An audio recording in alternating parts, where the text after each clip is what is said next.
કેવી રીતે સુખી સમૃદ્ધ બનાવી શકાય, કેવી રીતે ખેડૂતને ગામડાઓની અંદર જ વસવાટ કરી રહે, ગામડાઓ ભાંગે નહીં, ગામડા તૂટે નહીં, ખેડૂતનું મજબૂત સંગઠન બનાવી નાના મોટા ખેડૂતના પ્રશ્ન હોય તો એને વાચા કેવી રીતે આપી શકાય.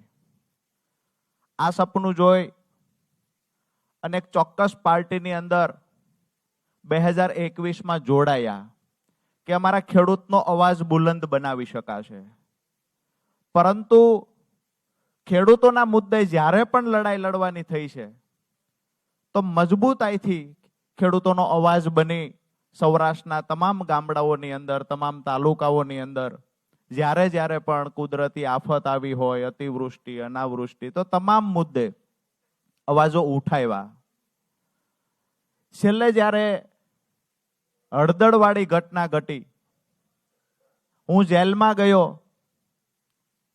ઘણા બધા વિચારો આવ્યો, ઘણું બધું મંથન કર્યું, ત્યારે એક વાત ચોક્કસથી સમજાણી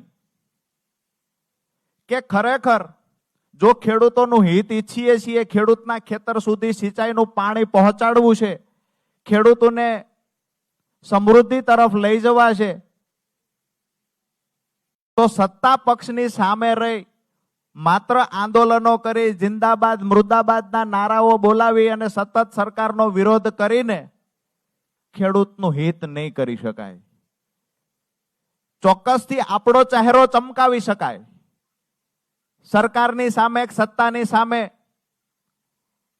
રોજે રોજ આંદોલનો કરી આપણો ચહેરો ચમકાવી શકાય, પણ જે લોકોની પીડા છે એ પીડાને કાયમી ધોરણે નિરાકરણ લાવવું હોય તો નિર્ણય સત્તામાં રહેલી પાર્ટીએ કરવાનો હોય છે. અને સત્તામાં રહેલી પાર્ટીને જ્યારે સામે બાયો ચડાવી, શિંગડા માંડી અને રજૂઆત કરવી અને ખેડૂતોનું હિત કરવા પ્રયત્ન કરતા હોય એવું દેખાડવું, એના કરતા મને એવું લાગ્યું ખેડૂતોનું જો હિત જ કરવું છે, દરેક ખેતર સુધી સિંચાઈનું પાણી પહોંચાડવું છે, તો ભારતીય જનતા પાર્ટીની સરકાર છે ને એની સાથે જોડાઈને મારા ખેડૂતોને સમૃદ્ધિ તરફ લઈ જઈએ.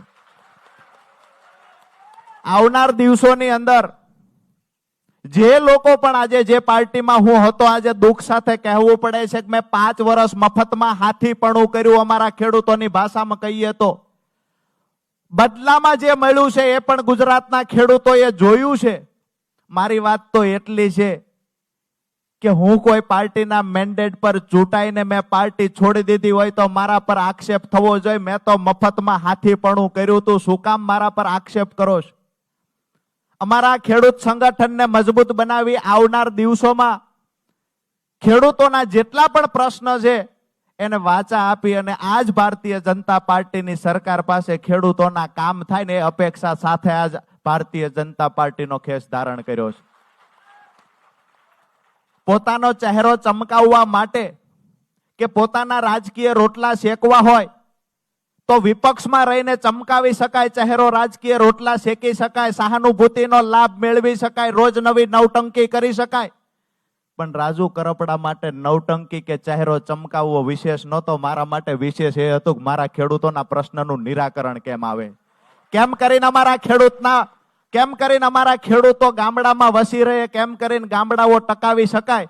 તો સરકારની સાથે મળી અને સરકારની જે સાચી અને સારી યોજનાઓ છે એને દરેક ખેડૂતના ખેતર સુધી પહોંચાડીએ, ખેડૂતને લાભ અપાવીએ અને આવનાર દિવસોના જે પ્રશ્ન ખેડૂતના હશે એ સરકારમાં રજૂઆત કરીને સરકાર થકી ખેડૂતોના પ્રશ્નોનું સોલ્યુશન લાવશું. આ સપના સાથે આજે ભારતીય જનતા પાર્ટીમાં જોડાયા છીએ.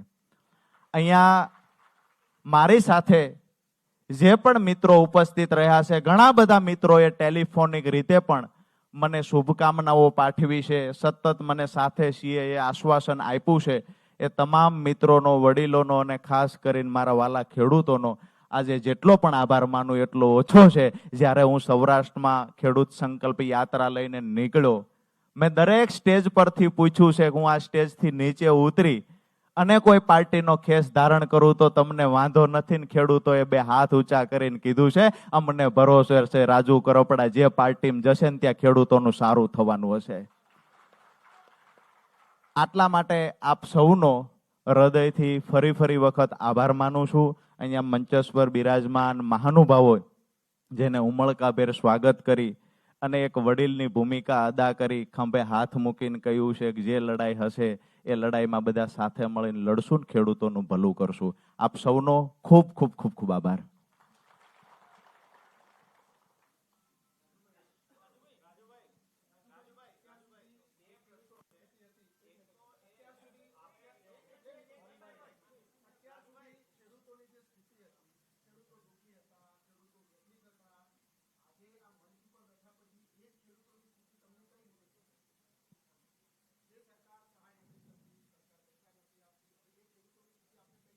એક એક પ્રશ્નના જવાબ આપીશું અને તર્ક સાથે જવાબ આપીશું.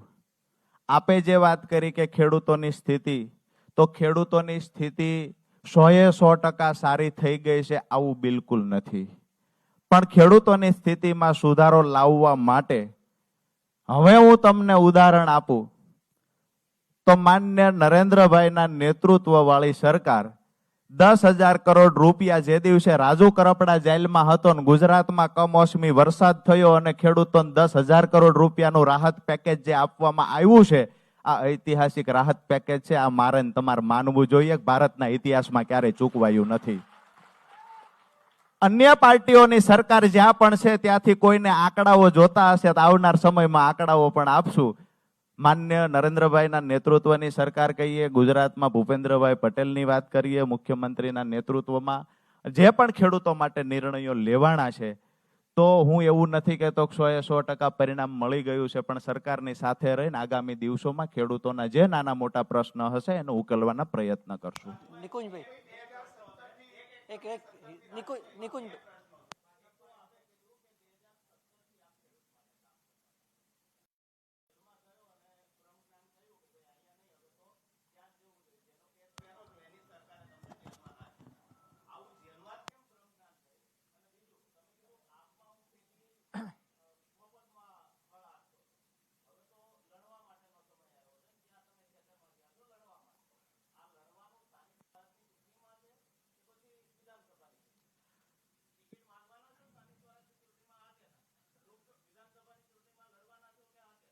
હજુ એક પ્રશ્ન હોય તો એડ કરી દો.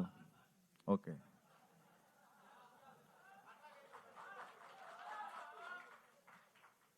વાત જે કરી ટિકિટ માંગવાના છો કે કેમ, હું તો જે દિવસે જાહેર જીવનમાં આવ્યો ત્યારથી ટિકિટ વાળી લાઈનમાં હતો જ નહીં.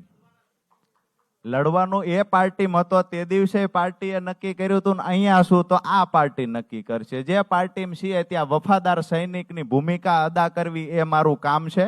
લડાવવા લડવું શું કરવું એ પાર્ટીનો નિર્ણય છે. આગામી દિવસોમાં વફાદાર સૈનિક તરીકે રાજુ કરપડા ત્યાં પણ હતો ને અહીંયા પણ વફાદાર સૈનિકની ભૂમિકા અદા કરશે.